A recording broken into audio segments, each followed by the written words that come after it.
Bueno, antes de iniciar como la palabra, les di una hoja en blanco porque creo que así está nuestra vida cuando nacemos, ¿no? En blanco, cuando nacemos. Pero nosotros ya venimos sin saberlo, niños inocentes, ya venimos con un pecado, ¿sí? Entonces, ahora arruguemos la hoja. Ay, no. Y eso le empieza a pasar a nuestra vida cuando a través de los años, por todo lo que nos sucede, los problemas, las dificultades, la vida se va volviendo arrugada, ¿cierto? Y súmele lo que te decía, con lo que venimos de nuestros padres, porque nacemos con un pecado. Ahora tratemos de volverla. Sí, y tratemos de tratarla de enderezar. Sabemos que tenemos a un Dios de nuevas oportunidades, pero ahora, ¿a quiénes nos corresponde enderezar esa hoja y esa vida? A nosotros. Porque también Dios no es culpable de las malas decisiones que tomamos, en los problemas que nos metemos y a donde caemos. Pero Él nos da una oportunidad de nosotros mismos volver a tratar de transformarla, ¿amén? Y así se llama pues la palabra, el poder de la transformación. ¿Amén? Y el poder de la transformación en nosotros es que cambiemos de forma lo que estaba dañado. Bueno, mi palabra se basa en el libro de Sanidad Total, que pues yo le doy gracias a los pastores y a todas las personas que de alguna manera nos guiaron a que lo estudiáramos, porque yo les puedo decir, años de cristiana, pero habían cosas en mi vida que yo no me había dado cuenta, o uno las trataba de mejorar en su vida cristiana, pero no había ido a profundidad, ¿sí? Como por encima. Entonces todavía, a pesar de los años de oración, de grupos, de vigilias, de todo, habían cosas en mí que tenía que darme cuenta que tenía que transformar. Y ese capítulo se llama La hoguera de los asuntos no resueltos. Y uno de los personajes principales de este capítulo es Pedro, el discípulo Pedro, apóstol Pedro. ¿Qué nos quiere enseñar este capítulo? Es lo que es el verdadero arrepentimiento. Y la importancia, ¿por qué Dios nos hace pasar por esos procesos? Porque Él nos prepara, amén. Él nos está preparando para servirle con madurez, transformados, amén. De pronto no sé si hay, aquí todos los que estamos conocemos la Biblia, o sea, historias de la Biblia, la palabra, ¿sí? Porque pues esta es muy conocida, ¿no? Y es el momento en el que Jesús llama a Pedro. Y ese momento es cuando Jesús estaba en su trabajo, Él estaba pescando, ¿sí? Y pasa Jesús y le hace ese llamado de una manera, pues, con una experiencia, porque no había pescado nada y para nosotros que estamos en nuestro trabajo y no hemos hecho nada, pues hay una desesperación. Y en ese momento Jesús le dice, vuelve y lanza la red. Y la red se llena, o sea, es algo que no iba a pasar. A la hora en la que Jesús se lo dijo, eso era imposible que ocurriera. Y se reventó de peces. En ese momento, pues, Pedro queda impactado y acepta el llamado de seguir a Jesús. Pero el Señor le dice, ahora no serás pescador de peces, sino pescador de hombres. Y a partir de ahí inicia un proceso. Creo que es muy parecido a nosotros. El día que tenemos el encuentro con Jesús, de alguna manera nos encontramos con Él, le seguimos, pero empieza ¿qué? Un proceso de transformación. Y en este caso, pues tenemos un Pedro que estaba al lado de Jesús. O sea, nosotros nos guiamos por la palabra, por su presencia, pero él estaba con el Jesús real. Y aunque estaba con él, tenía muchas cosas por transformar. Miren, la palabra, si quiere vamos a la palabra en Santiago 1:12.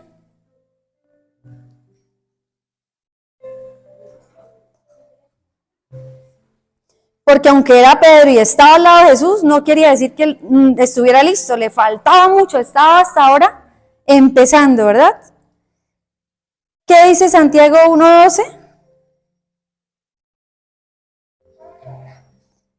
Dice, al que soporta las dificultades, Dios lo bendice, y cuando las supera, le da el premio y el honor más grande que puede recibir, la vida eterna que ha prometido a quienes lo aman.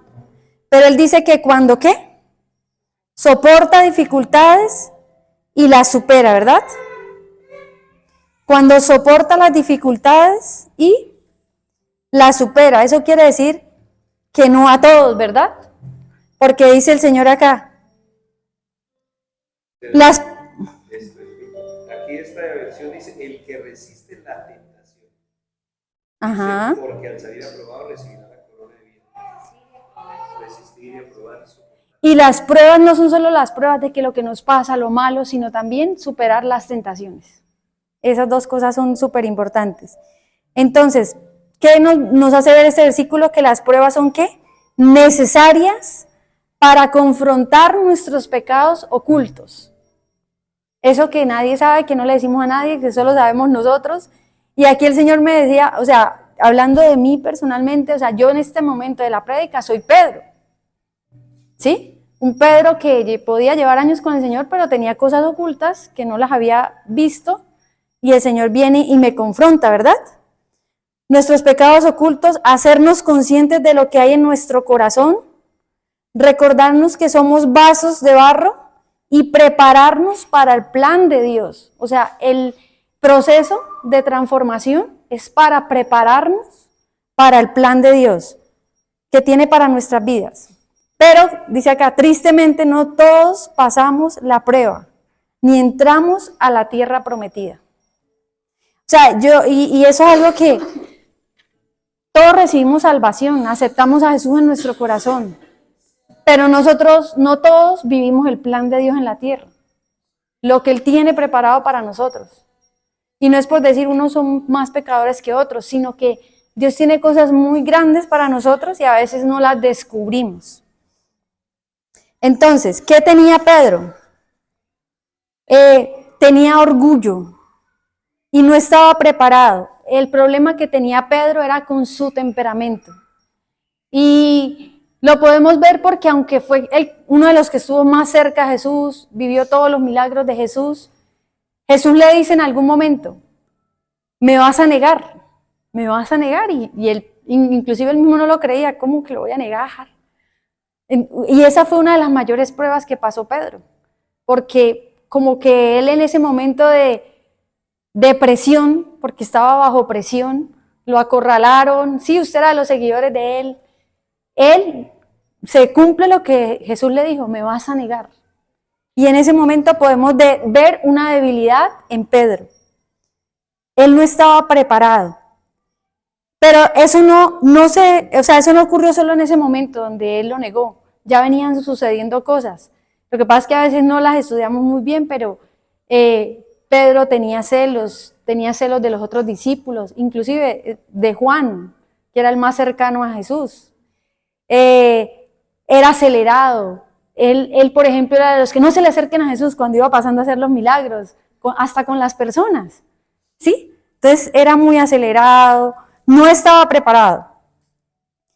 Entonces,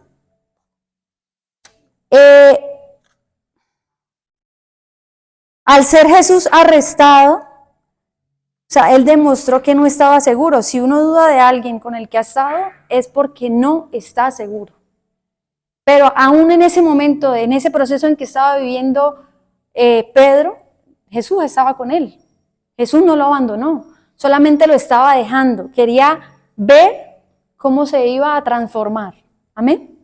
Y muchas veces nos sucede eso a nosotros. O sea, Dios, aunque estamos fallando, nos deja, pero si pasamos la prueba, si somos transformados, Él nos lleva a otro nivel. Amén. Porque en nuestra vida cristiana no debemos conformarnos. Sí, recibí a Jesús, creo en Él, voy a la iglesia. Dios quiere un proceso de transformación real. Amén. ¿Y qué sucede en ese momento?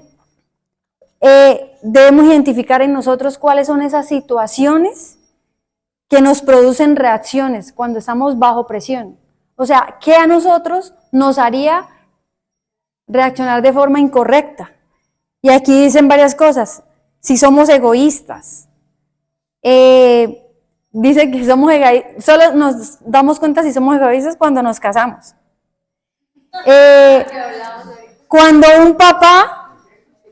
nos casamos, nos damos cuenta si somos egoístas. Cuando un papá mira esta, cuando un papá le da algo a otro hermano o a otra persona y no a nosotros. ¿Sí? Hasta que comparamos nuestra vida con amigos o personas de Instagram que están mejores que yo, que tienen esto, nos damos cuenta si somos celosos, envidiosos, hasta que alguien mejor que nosotros llega a un lugar y nos empezamos a comparar. ¿Sí? Ahora, otra cosa, cuando nos amargamos y nos resentimos porque alguien toca un recuerdo de mi pasado y me provoca una reacción, algo que yo no quería que la gente quisiera de mí. Cuando nos quedamos solos, cuando nos enfermamos, cuando perdemos todo, cuando no queremos que se repita lo que sucedió en mi familia, en mi casa, también de que podemos llegar a ser infieles, eso hasta que no, o sea, nosotros creemos que no, pero hasta que nos pasa es que nos damos cuenta si podíamos caer en esos errores, pero porque acuérdense, vienen de cosas ocultas que no hemos sanado. O sea, esto sucede es porque, por eso la importancia y lo que Dios quiere de sanar, para que eso no nos vaya a suceder a nosotros. Amén. Mira, esto lo anoté acá porque también me parece muy importante. Yo me estoy basando en el libro, ¿no? Dice que en la iglesia, que hay situaciones también dentro de la iglesia que nos hacen detonar, pero ¿por qué? Porque no las hemos enfrentado.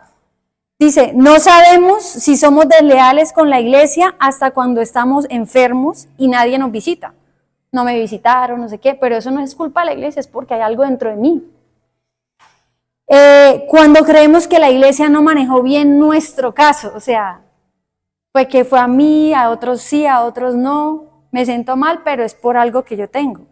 Cuando dejamos de trabajar en la iglesia, cuando le prestamos plata a alguien y no me la paga, cuando nos va mal en una sociedad con otro creyente, cuando pensamos que la iglesia ha sido injusta con nosotros o nuestros hijos, cuando los que eran nuestros amigos nos cambian por otros, y cuando se rompe una relación de noviazgo o nos divorciamos y creemos que la iglesia tomó el lado de la otra persona. Le hago una pregunta, nombrando todas estas cosas, ¿cómo se van sintiendo? O sea, si les llegara a suceder a ustedes. O sea, no nos respondan, pero ¿cierto que hay algo dentro? ¿Cómo sería si yo? Entonces, son situaciones que nos hacen llegar a pensar en qué hay dentro de mí, qué me hace reaccionar. Entonces, hablando pues de mí, ¿no? Hablando de mí, por ejemplo, pienso que hay cosas, digamos, de tentaciones que yo pensé que no, que yo iba a ser fuerte, ¿sí? Pero resulta que en este tiempo me he venido dando cuenta que hay cosas de pronto del pasado que hay que sanar en esa área, ¿sí? Todos tenemos diferentes áreas y hay áreas que no hemos todavía trabajado a profundidad, entonces hay que revisar. Hablo de temperamento, hablo de la parte también sexual, y no por decir que el sexo sea pecado, porque el sexo lo creó Dios. El enemigo es el que lo ha querido dañar, ¿sí? Porque el sexo dentro del matrimonio es lo que al Señor le agrada. No que no haya sexo, sino dentro del matrimonio, ¿sí?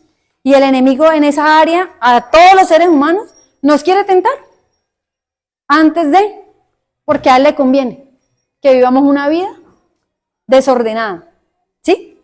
Entonces, sabemos que Satanás viene aquí a robar, matar y destruir. Y en este caso, ¿qué? Todo lo que Dios nos ha prometido, los propósitos, ¿verdad? Él que anhela en nosotros que haya santidad. Y esa santidad va unido con lo que nos explicaba Valentina, de si estamos en oración, si estamos en intimidad, Dios nos libera, nos sana y nos mantiene en santidad, precisamente para poder resistir al enemigo y no caer en la tentación. Amén. Pasar esas pruebas, como decía Santiago 1:12, el que resiste y pase la prueba, pues va a recibir la promesa, ¿verdad? Entonces, debemos ir a la raíz, a ese detonador, a eso que me lleva a pecar. ¿Por qué lo hago? ¿Sí? ¿Qué me está llevando a cometer esos pecados? Entonces, debemos identificar nuestras luchas. Buenas tardes, bienvenidos. Debemos identificar ¿qué? Nuestras luchas, que todos tenemos diferentes luchas. ¿Sí? Como les nombraba una lista, de pronto tenemos celos, envidia, egoísmo, orgullo, tenemos tentaciones en lo sexual, ¿qué más di? Miedo a la soledad, el temperamento, o a que los demás son culpables los demás me tienen que solucionar. Y si no lo hacen a mi manera, pues no me gusta y me voy, me alejo. ¿Sí? Tenemos como esa falla. Entonces, en ese proceso de identificar, vamos a entrar ¿a qué? A sanar. ¿Amén? La solución no va a ser alejarse, porque ahí es donde más el enemigo va a venir a atacarnos. Amén. Yo quiero que vayamos a la palabra en el versículo Lucas 22, del 31 al 34.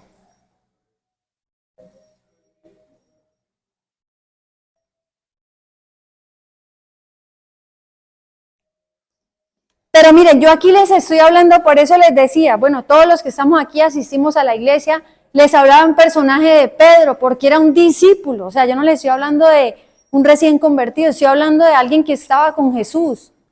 Y Satanás atacó al discípulo. Pero ¿saben qué sucedió? Lucas 22, del 31 al 34. ¿Saben qué sucedió? Jesús lo permitió. Jesús permitió, dice. Después Jesús le dijo a Pedro, Pedro, escucha bien, Satanás ha pedido permiso a Dios para ponerlos a pruebas difíciles a todos ustedes. En otra versión dice, para zarandearlos. Y Dios se los ha dado, o sea, Dios lo permitió. No sé si le recuerda esto a Job. Dios sabía que Job era un buen hombre, pero lo permitió. Pero yo he pedido a Dios que te ayude para que te mantengas firme. O sea, Él lo estaba observando. Voy a dejar que pase, pero voy a estar ahí pendiente de que sé que lo va a lograr. Por un tiempo vas a dejarme solo, pero después cambiarás. Cuando eso pase, ayudarás a tus compañeros para que siempre se mantengan fieles a mí. O sea, mire todo este proceso. Jesús permitió que lo zarandeara, que fuera procesado, pero ¿por qué? Porque después cambiarás. Esa es la versión TLA.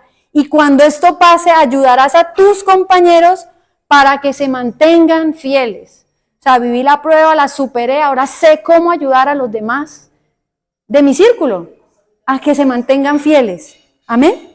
Enseguida Pedro le dijo, Señor, si tengo que ir a la cárcel contigo, iré. Acuérdense que él era emocional. Eso yo puedo, yo no sé qué. Y lo iba a negar. Y Jesús le dijo, Pedro, hoy mismo antes de que el gallo cante vas a decir 3 veces que no me conoces. Ahora en Lucas 22 del 55 al 62, pero solamente voy a leer esa parte donde dice, allí en medio del patio del palacio habían encendido una fogata y se sentaron alrededor de ella. Pedro también se sentó con ellos. Y en eso una sirvienta vio a Pedro sentado junto al fuego y mirándolo firmemente le dijo, este también andaba con Jesús. Pedro lo negó. Mujer, yo ni siquiera lo conozco. O sea, eso es doloroso. O sea, imagínense a Jesús escuchando a Pedro, yo no lo conozco. O sea, al poco rato un hombre lo vio y le dijo, tú también eres uno de los seguidores de Jesús. Y Pedro contestó, no hombre, no lo soy. Y como una hora después, otro hombre insistió y dijo, estoy seguro de que eras uno de sus seguidores, también de Galilea. Hombre, no lo soy. Hombre, ni siquiera sé de quién me hablas. Entonces podemos ver un Pedro que en el momento en que estaba con Jesús, parecía que estaba muy seguro de su fe, de lo que hacía, de lo que creía, pero en una situación bajo presión, lo negó. Amén. Entonces, eso quiere decir que tenía asuntos no resueltos, que tenía que atender a esa situación que estaba pasando en su vida y tenía que pasar por el proceso de, ¿un proceso de qué? De transformación, de restauración, donde Jesús no lo iba a dejar, Jesús no lo iba a abandonar. Pero hay algo que pasa aquí. Creo yo que en algún momento como cristianos, si nos hemos de pronto alejado o ni siquiera alejado, porque podemos estar dentro de la misma iglesia, pero no estamos teniendo una relación con Jesús. Entonces vivimos ahí como la rutina de la iglesia, la rutina de los grupos, la rutina, pero a Dios le agrada que nos mantengamos todo el tiempo avivados, vivos espiritualmente, y eso solo se logra con intimidad. Entonces Jesús dejó a Pedro, necesitaba que Pedro volviera a encontrarse. Si recordamos ese día en que nos encontramos con Jesús, no sé cómo fue el de cada uno, pero marca nuestra vida. Hay un día especial en que ese día fue, pues podemos decir, fue tal día, en tal lugar, sentí tal cosa. Desde ahí mi vida se partió en dos. Y seguramente como a Pedro no sé, a mí me pasó que tenía que volver a encontrarme con Jesús. Amén. Y miren la forma en que Jesús lo hizo. Pedro vuelve al pasado, que no debía hacerlo. Pedro vuelve a pescar. Es como si se retrocediera el tiempo. Pedro vuelve allá al mar. Dijo, no hay nada que hacer, ya yo perdí todo, negué a Jesús, no tengo, o sea, él se culpaba y se sentía mal, que es lo que pues, y se va de nuevo a pescar, y se lleva a los otros compañeros. ¿Y qué sucede? Jesús ya había resucitado, Jesús vuelve y se aparece, y de la misma forma le dice, vuelva y lance la red. Y cuando él lanza la red y ve todos esos pescados, algo se impacta en su mente, porque él recuerda, había una hoguera y un pescado, recuerda cuando lo negó, pero también cuando se encontró con él. O sea, en ese momento hay algo que dice, Jesús le da esa oportunidad nuevamente a Pedro de reencontrarse con él.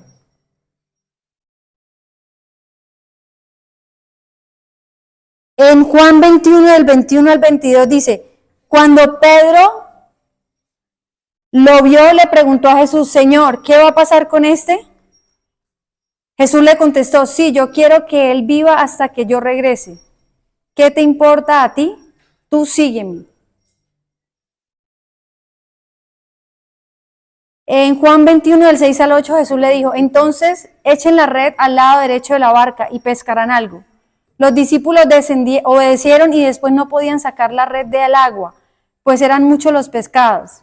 Entonces el discípulo favorito de Jesús le dijo a Pedro, es el Señor Jesús.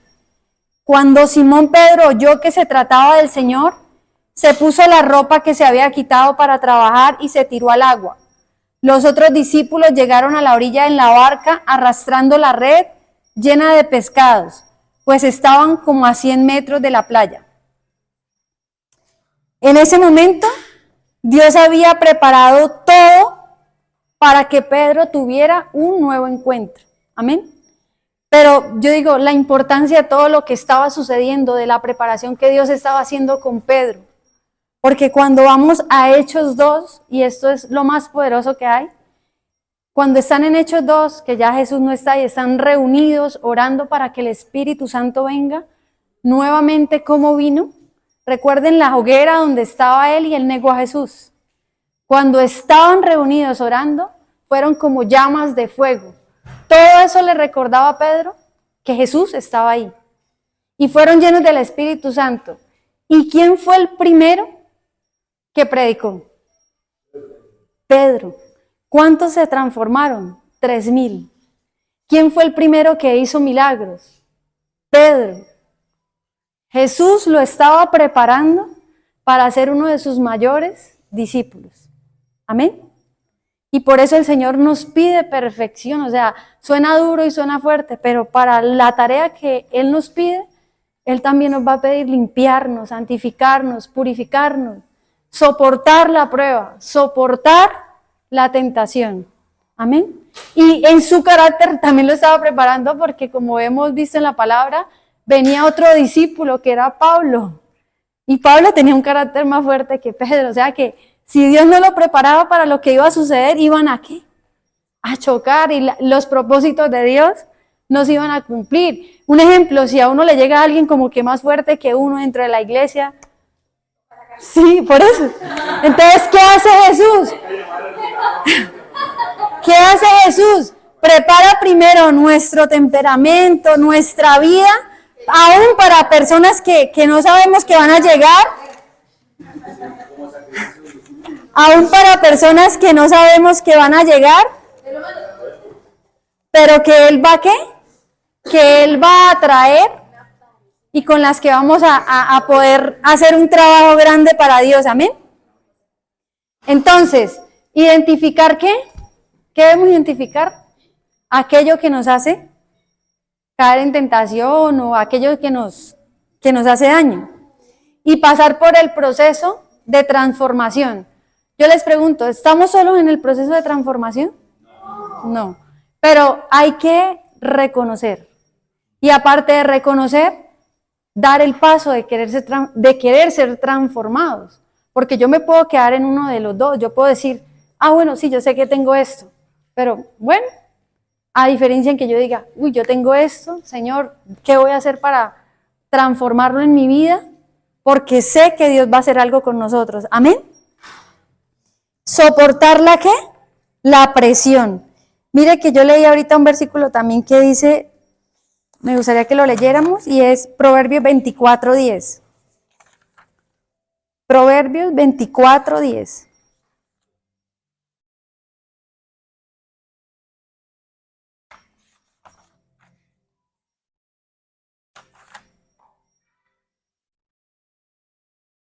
¿Proverbios qué? 24:10.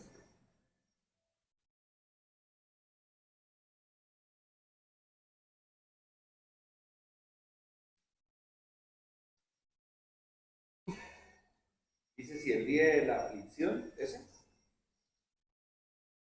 En su versión, ¿cómo está? dice, entonces en este dice, si en el día de la aflicción te desanimas, muy limitada es tu fortaleza. Si fallas bajo presión, tu fuerza es escasa. ¿Y qué es la presión? Todo eso que nos puede llegar a pasar, situaciones, ¿verdad? Que nos pueden llegar a hacer caer. Pero si la fuerza es escasa es porque no estamos buscando, no estamos en intimidad. Amén. Yo les puedo decir a ustedes, por cada uno de nosotros hay una batalla espiritual. Nosotros no los vemos, pero hay ángeles y demonios y el Señor está en una pelea. Por eso el Señor decía, yo he permitido que los zarandeen, pero yo he rogado por ti para que no caigas. Amén. Estamos en una situación y el Señor está allá, peleando contra Satanás para que nosotros no caigamos. Y eso es el amor que Él siente por nosotros. Así que debemos ¿qué? Pagar el precio, morir a la carne, aplastar a Satanás y agradar ¿a quién? A Dios. Amén. Que esa sea nuestra gran victoria.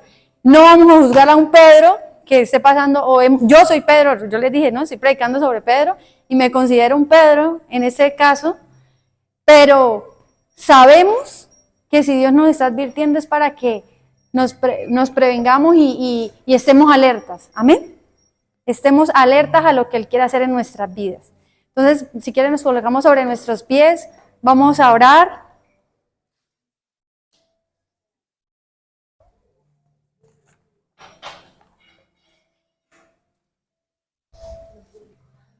Padre, en esta tarde, Jesús, en este lugar, Señor, hoy venimos, Señor, a rendirnos ante ti, Jesús, Padre, y si hemos estado en situaciones, Señor, como un día lo estuvo Pedro, Señor, Padre, donde dudamos, donde te hemos negado, Señor, y te hemos negado, Jesús, cuando pecamos, Señor, cuando te fallamos.